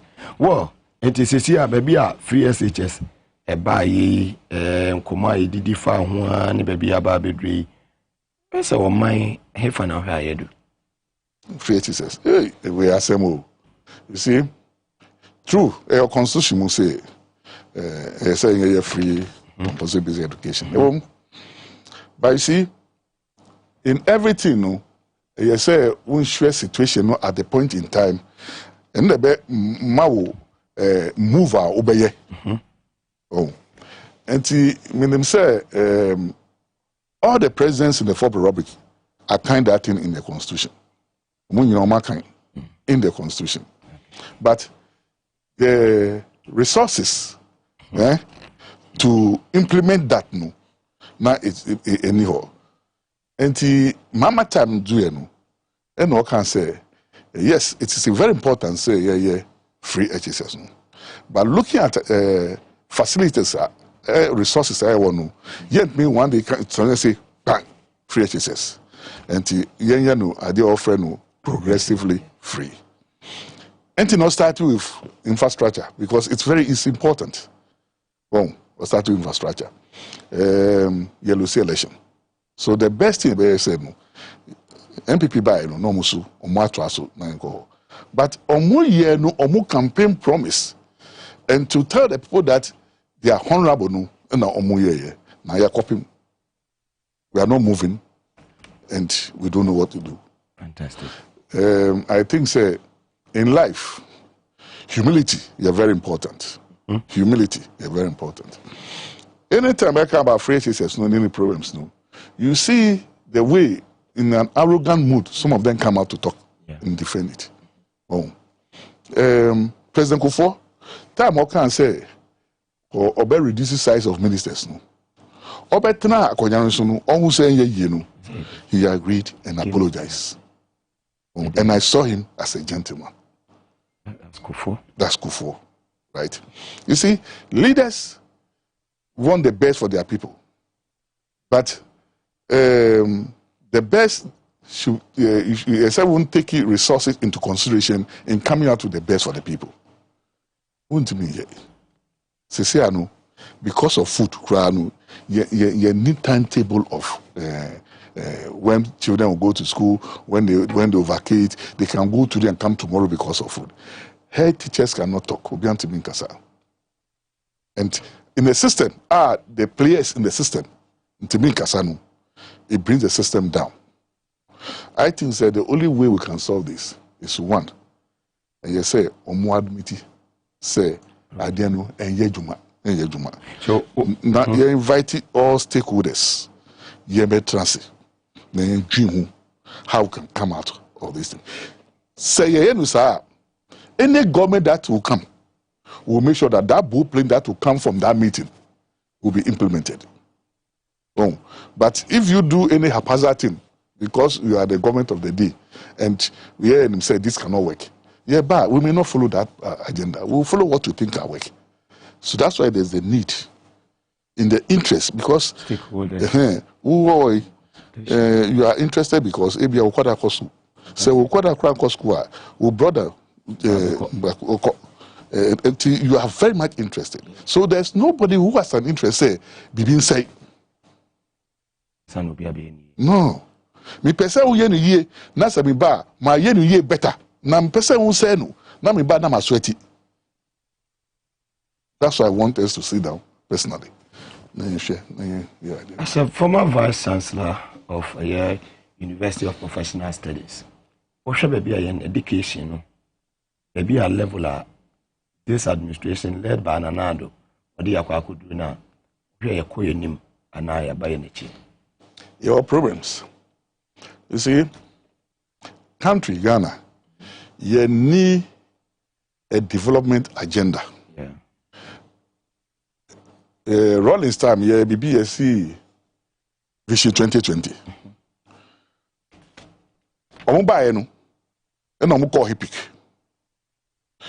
Atami su bae no, onu su gwe ye no die. Enti ye ni what do you call it? Research aye.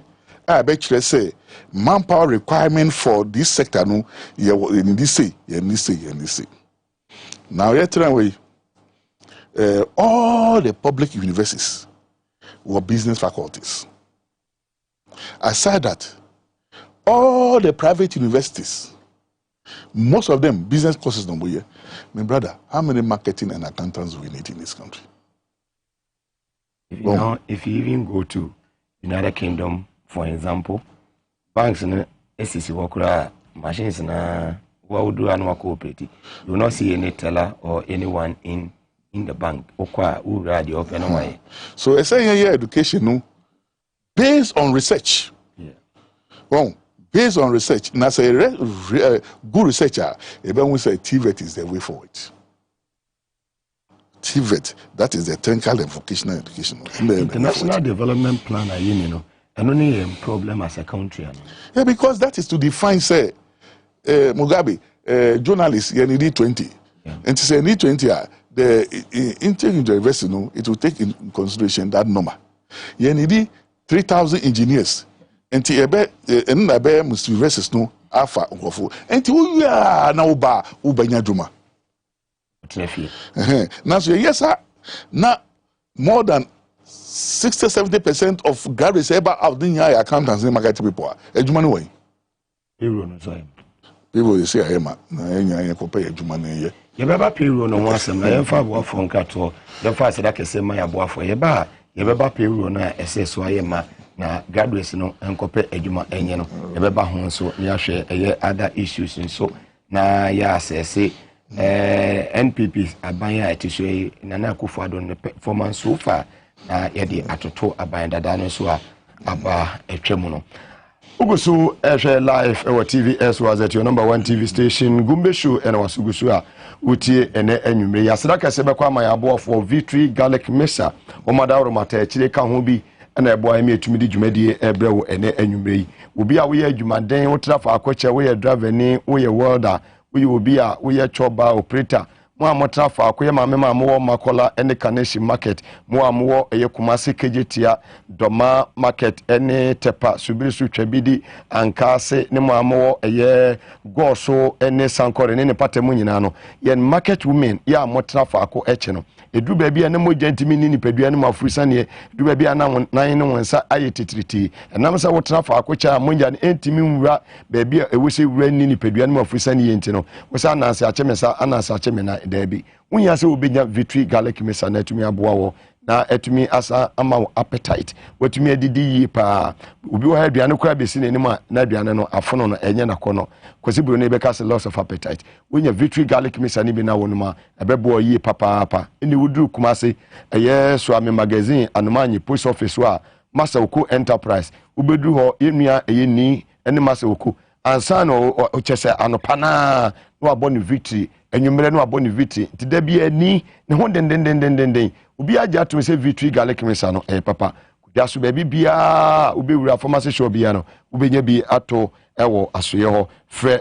Dr. Amwako ewo 0242545633 ofre na obeje wo so Nis Microfinance yen ejuma ye die ne se yebo besia we obi a we aban ejuma wakatua efa controller and accountant general department unya besia e de ujuma se eye yi na abafi se eye bodwa na apese ja wo yere eye se bi a wakra ne ma bi firi amonene na abedu na apese wuye na osika nso ni nyina wo rekodan Nis Microfinance a omo bebo oyi papa we obi a ye private worker ojuma wura age tumi se eja wonimu oji a obetua eja obedia aginamo e de amawa woni haw obaye na so ye a ye be mawo eye besia na odi edi ujuma na de e de wo mu ne se woje besia e wo ye nche na interest rate awutua na kakra bi hidden charges bia enim processing fee bia enim na hidden charges bia so nyede enka ho se de loan no open no sa pepepe na ebe process na ye deliver e de amount e wo kwampa so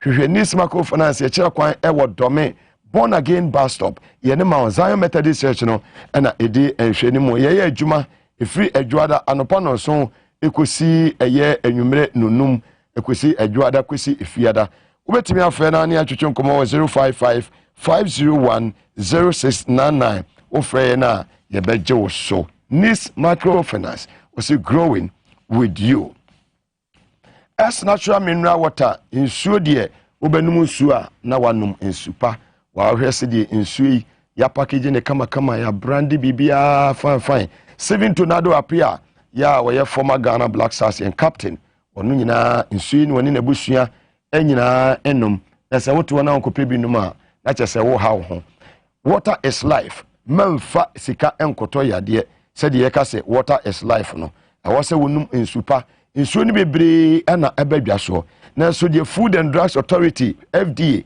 wodo one stamp na se nsuo we de wonum a ebeboa wapomden no eye S natural mineral water eye word na we engagement na we eye yie na abafie wotopono e de afre adofo say birthday party ana say wo man eco school no fa S natural mineral water ni bi e hye won bag mu offices awodui S natural mineral water bi na also e fama wo staff no man beje hu yie papa opedudu atu abra SYZ Broadcasting Limited ye wo 246 Abebese Street e wo Osu the heart of Accra Osu ha ende ye wo oba ha dudu bi a wo petu bia no wonsa betumi aka ebo no so no e wo form kranti mu amutu akogina kwa aton traffic maton no mu betumi aba na mo so ma betu bi akwakoton 0540 585 599 ofra ye beje wo so Prostate Joy obi a wanya mfie aduasa enum ekọ nenim no du ba bia mema ne de agya woni tua prostate enlargement yi na ba be hawo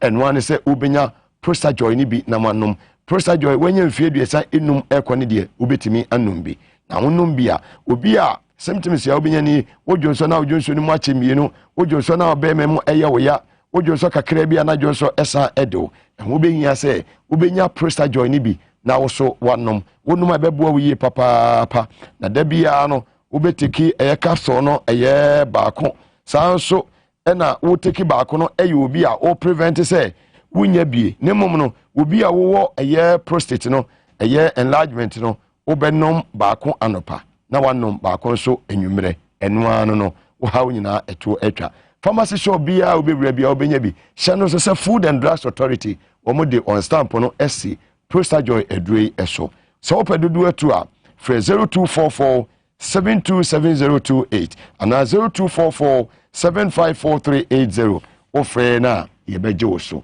Ostek Real Estate ye wododo wa ye fire service station no na edi enhwe ni mu ope asase ato ewo Shy House afrenya asotware junction be San City Estate doyumu dodowa asebi dewonya na achopole yesase ne bo ehase free 6000 Ghana cedis uto asase wo ye ho a ye be ma 200 blocks near ma 10 bars of cement na wo de a foundation no ase se wo kan so na pese wo de jensase a ye be swapo ye be jika no ne ama wo ensase friend now near Chuchen Komo Ostek Real Estate 0244 684069 or 0240 933 748 o friend na ye beje wo so na bibia so etimi akonkan edi amount Solak Natural Clinic edi to pain capsules any to pain ointment na boy ene enwumre to pain ointment no won be bia eye wo ya no fa to pain ointment no esase okeke ebe to pain no akọ to pain ointment no ebeboa wo de sasa timi massage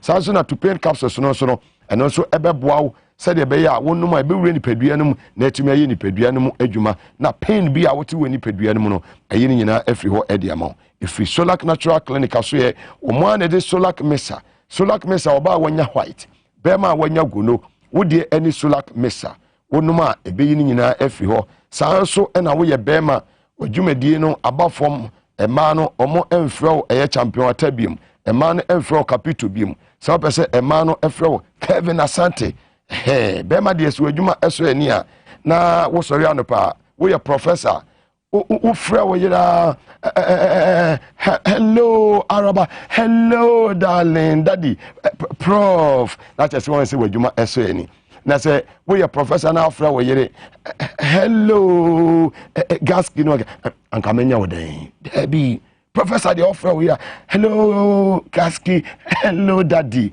na so nya wona wo no so no be yo frɛ wo daddy o na che se wadwuma eso ani nti wo ye professor offer wo yire ne waje so daddy a na che se wadwuma ekonkan papa eno se wo benya ye Prosafit capsules ena Zipman capsules ene adwuma mu ha de wo ba wo magye atom Kevin Asante producer papa eno an wonum ti won de yire fani ni agro ewufi na wo bobo adwuma so amama no mo bobo mu nsama ye de ama ene mo beji pum meji pupu mama won say yes obemem and why so be Solak Natural Clinic 0245 616028 ofre wo ma omo ebejo so ni makonyina da wo me na enwumre omo tire a ye de dwumadi ebrewo ene enwumre ewo power 97.9 FM utie adwada kwesi fiada no na ye de we so brewo ebnada enif ye ya wada enwumre bia na Electoral Commission say power adwada kwesi fiada ene your radio so na Tvxyz the Gumbe show abrel Tuesday and Thursday na oju kwesi nondu na on say makacho say program we ho dwumadi a ye die no enwumre ya Electoral Commission sisi o ma issue statement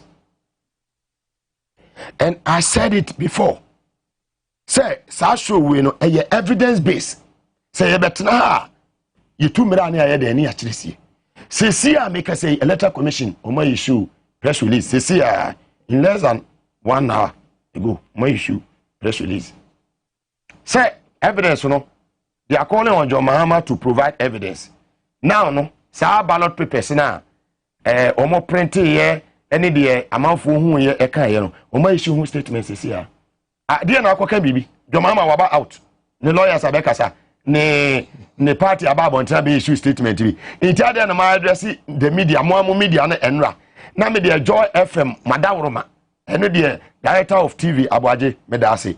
Abuaje bekasa masa baby a kwajeba for credit near the Emma Womo. Time better na UTV me the credit ne be Joy TV me the credit ne be mo. Me media ne se me yemi Gumbe no na maye ni.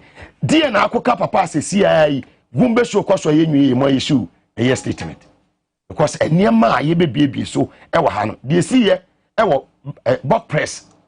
Abra eye chairman Fifi eye Taylor eye Okan Queen of chairman ekopie mo ho a etuo se ne kon ho a se ballot box bi aseda mo ho a ya tomprente munyi MP wo challenge wo ma mo kofa ki ebebie eye ballot box no ye bie na chese ya tomprente dia ma MPP ayema. And the evidence I have it clear. And I mean, your program say where you need enough time, Prof. Wahanti. You be showing na one by one. Ama, Dr. Bossman, you the better in the proper position.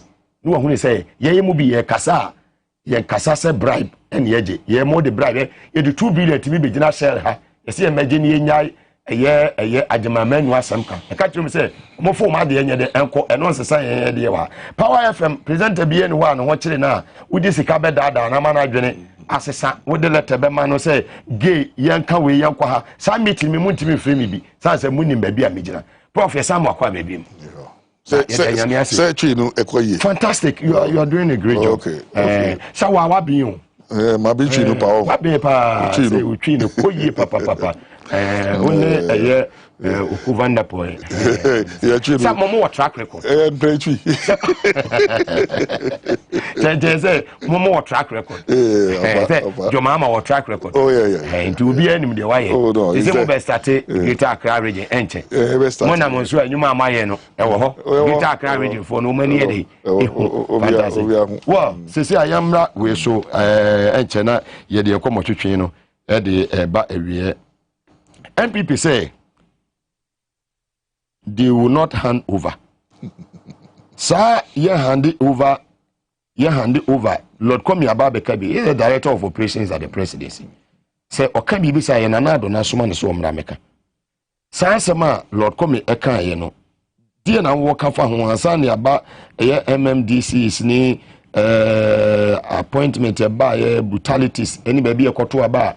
Se nipa 63 na wa ebetu be wie no na nipa 77 na ato overvoting so na me am send personal message e dey akoma bossman when we now respond he's my very good friend but do baby also we Gumbe na obeje your take on that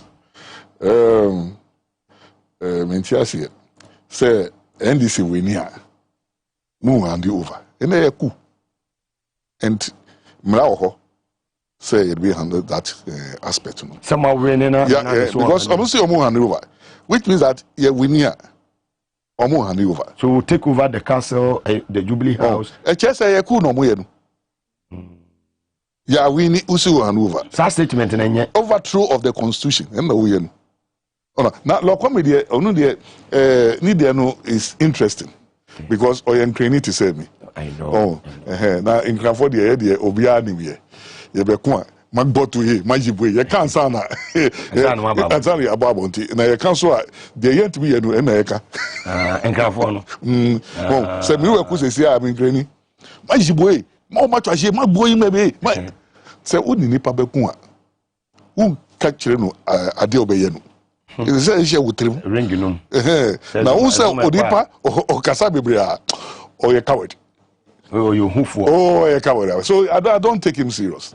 So he's standing before his people to impress them. And he, oh yeah, no, that is. I mean, don't take him serious. Oh, I don't fear. No. Yes, you see, Ube, what ye?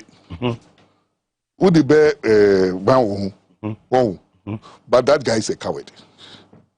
To come out openly to talk like that, you're a coward. Oh. And I don't take him serious. But the fact of the matter is that 2024 we are winning. and we are forming the next government 2025, whether they like it or not. There's nothing they can do about it. Until that idea of we're not talking before your people and over impressing them to let the president see your face as if you have worked, that is not work.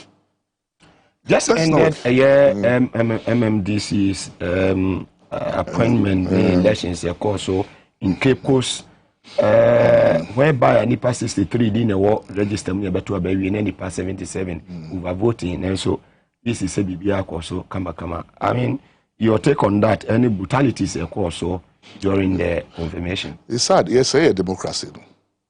Oh, and I don't, sometimes I wonder, NDC, yeah, people say, what do you call it, politics. But why are the other people? Can't you do your idea? Oh, and you come, sir, every time, be a uba, belly the country, not Ghana. Oh, this is the time that they have to be talking. We in your NDC MPP, you see 63 people, and 77 go vote here, and they confirm me. And that is under the auspices of the Electoral Commissioner. And this work actually the whole world say, oh, you're the best. 63, now 77. We are the best.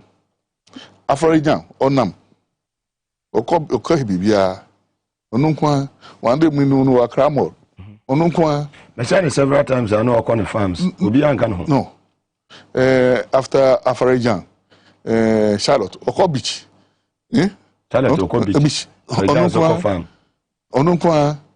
Now we big. No, you see, yes. It shows that Ustro Bibi, Ustro, it is what you have done to the people, the good people of this country. Right down from the time I COVID war, you raised the old one, and say, who there are elections. Power just say, COVID in T, don't let us go and queue and we see there be. From that, just because who agenda. Why we nya say awunama usru hana Ghana we are not like that too. Afraja why a lot of election and these are winning emperor winning and these are winning emperor winning onam shadow say MPP are winning onam we there from the junction to your house we can say a military barracks. It's because of what you have done to the people. When you harm somebody, you fear the person will react. To create unnecessary fear. Yes, unnecessary tension for yourself. Yes, I mean, why? You don't need that. She doesn't need that. Fantastic. Every one of a Yemra, a district assembly common fund. His Excellency John Dramani Mahama Ekrebibi a lot of the MPs are complaining. Say even the last quarter of the year 2020, they say your last quarter of the year 2021, last quarter of the year 2020, the ABC and they say abayno etimi etua. Very sad, and they call around so out from some of the traditional rulers. Okay. So, our interest is within our community hall, and Sekai the development within the community is from the district assembly common fund. For about a year. So as it is now, development is at a standstill at the various districts. In fact, this is our more funds. I sympathize with them because from now going up to some time now, pressure from their people. Meanwhile, they can't buy it. Oh, so I think that it is sad for this country. Say we treat the good people of this country this way. You see every quarter, Yema assembly common fund and cut down. Now district for almost on fund here the things are all money the big ones for central government, but the immediate ones in their community. This is what they use the thing for 1 year. We'll release it more. Kebede na ohwe mpuntu nso a ejina district assemblies awodo. Abeda na mpuntu jumetimi akoso in the various. So it's everything as a standstill. We are quite more complaining. You time na yes sir. And you compare. Maybe a memo no eko na ye ko ditch man na say direction no eye.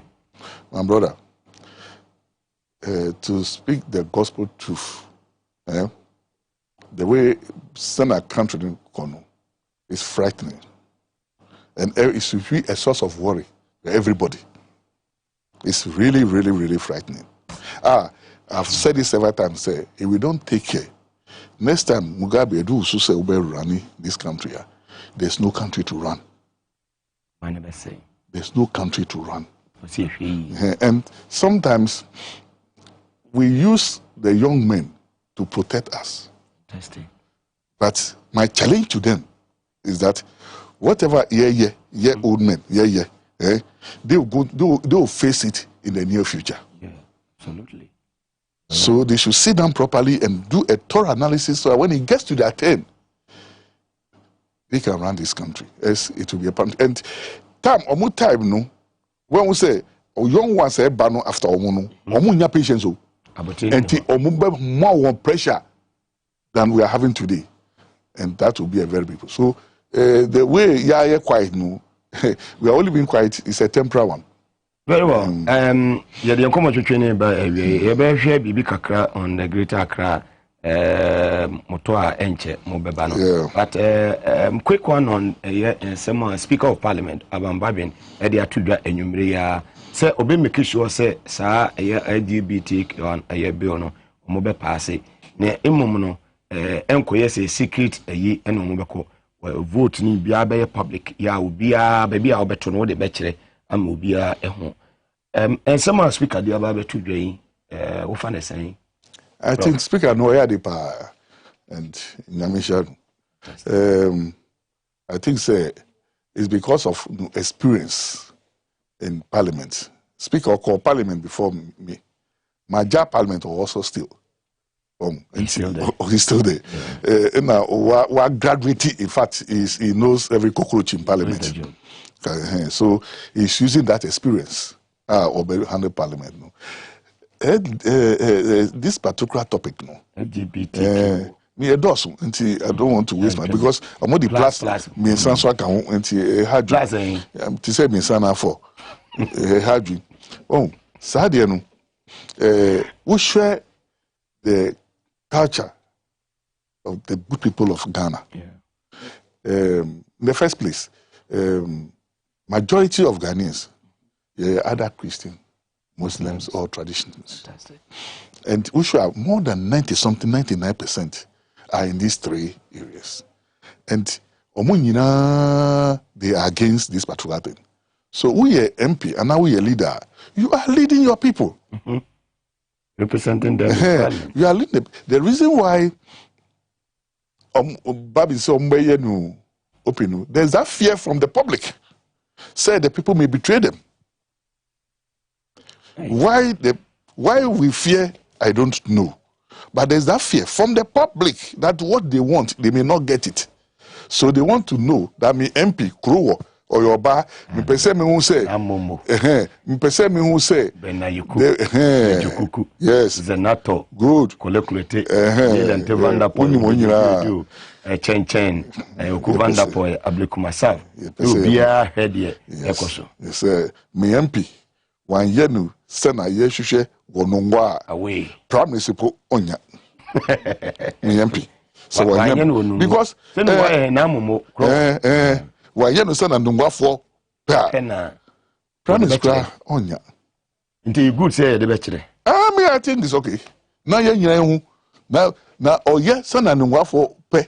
Now say you lose call parliament or bad no yebe no wa to ama obia ti asese. No just too much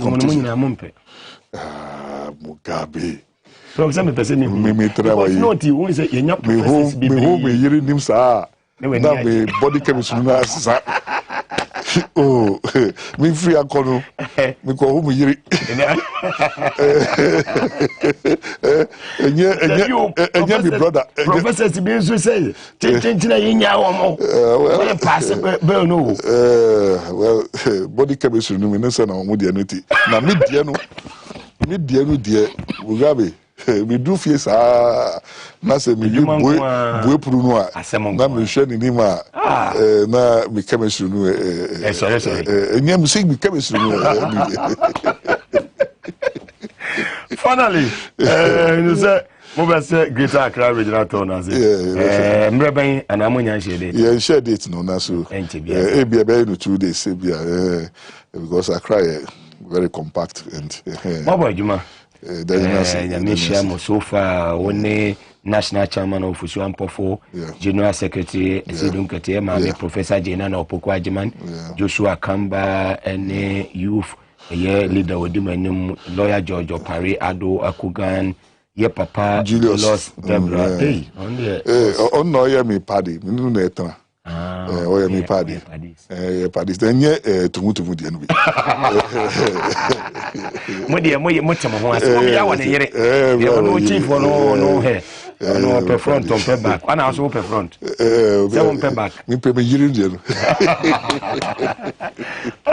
come on you na so lovely ye nyina ye no ye ho ni hu se ege ade a enye adepa enti wo MP tunufo se okọ na da na obe se me yare na me wayi me kwa America me se adwo asafo no wa America no wa yare wo ho o mokofa plane de ne bai e ma ne betoy enti da ne du a no excuse obia ento no mfa nkyere na e kan ho asema hu se osun prof ene enwumre yi beka se asida kese minim se woni pa ba kwa na mienu bia wo de nchabe mo mansa ne asoso me that NDC for the way Omuji during the campaign, sometimes midnight in the Ekolosi, na party say 6 nights a year, sometimes 4 a.m. and Sunday about hotel.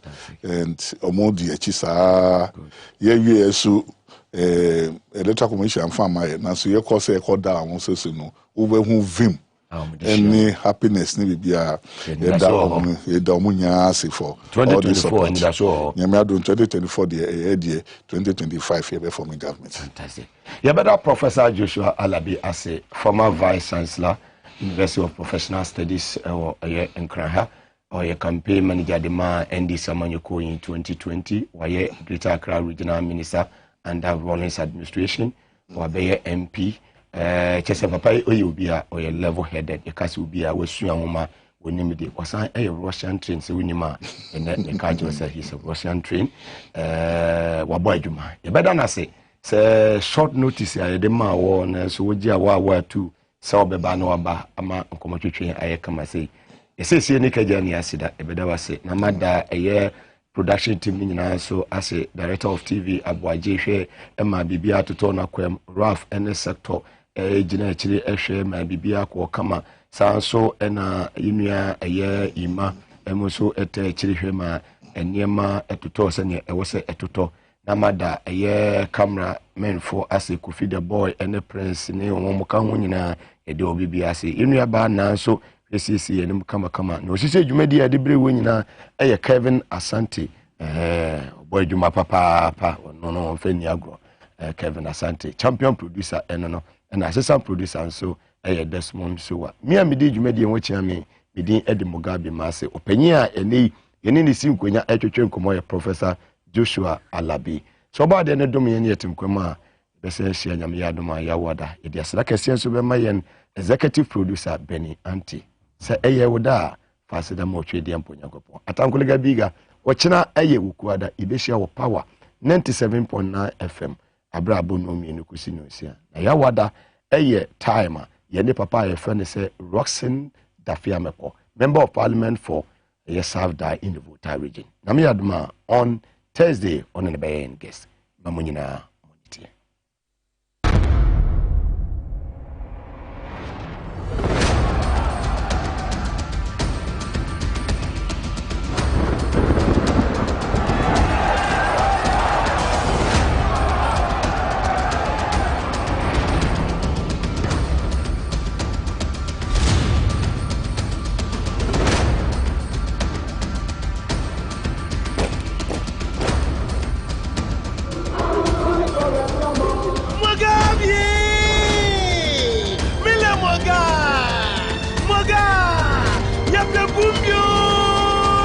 Joe!